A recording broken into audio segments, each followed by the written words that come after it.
All right, welcome back. All right, we were finishing up talking. We kind of ran up the time a little bit, but we were just finishing up talking about that awesome moment in Yu-Gi-Oh.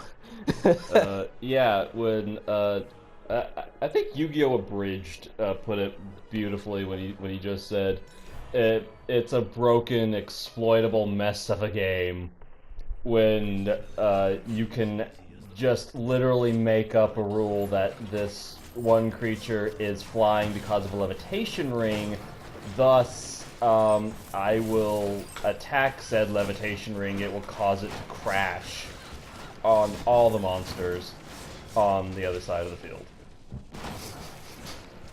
Let's be honest. That is the definition of a BS move Pretty much. for doing just what I need it to. And Yugi was the master at exploiting of doing that. Oh, absolutely.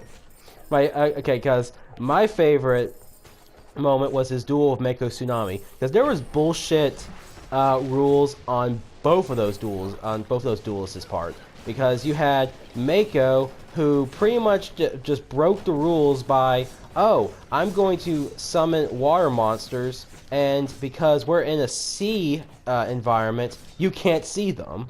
So Yugi's summoning these monsters, and they're just popping out of the ocean, killing each one of them, and then what does Yugi do? He summons a wolf that he powers it up using a full moon card. That I remember the card. It boosts the strength of beast monsters, which is what his monster was. But then Mako's like, haha. But what you don't realize is that the moon controls the ocean's current, which makes my water monsters more powerful. So now my sea pretty much control like I remember it completely it completely covered up Yugi's land area to where it was only a small island, and his giant soldier of stone was sitting in the middle. Yeah, and so couldn't move. So what does Yugi do to win?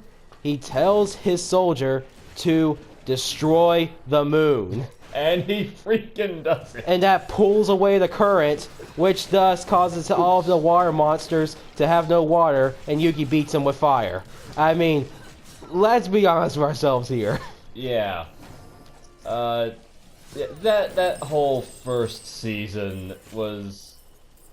It was fun to watch. Don't get me wrong. It's wonderful to watch. But it was broken at mess. The amount of bull crap that just was ever present. Hey guys, what's going on? Oh, fuck.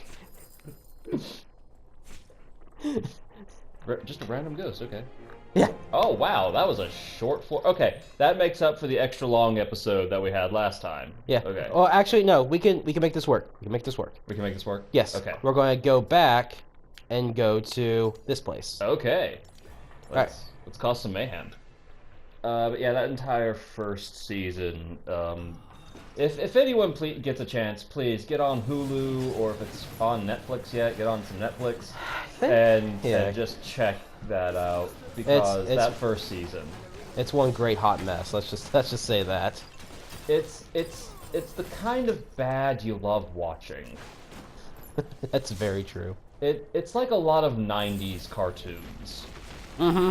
Yeah, I'll agree with that. It's like I don't necessarily know what's going on, but I'm okay with that. I could care less. And that's the thing about the first Yu-Gi-Oh series had for it. Then and then each one after that got more and more ridiculous, in my opinion. And granted, some of them were still fun to watch. Like I actually really liked 5Ds. 5Ds was very interesting, and You can get the turkey. and I'm surprised they could actually make a card game series more dark. Dark. Yeah.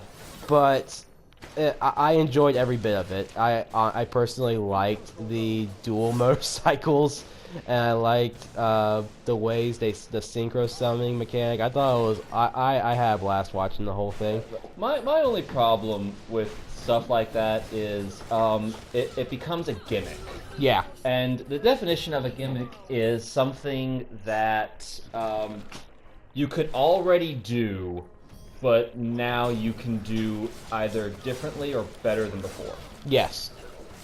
And pretty much every single Yu-Gi-Oh series after that just focused on that mechanic. Yeah, So that gimmick. so 5Ds was synchro summoning, and then Zexal was XZ summoning. Mm-hmm. And then the new series focused on that pendulum summoning, which I'm not even going to get into that. See, I haven't seen like the new stuff. I haven't seen it. I haven't seen that one either, and I'm probably glad I don't, because I'm probably going to be very disappointed.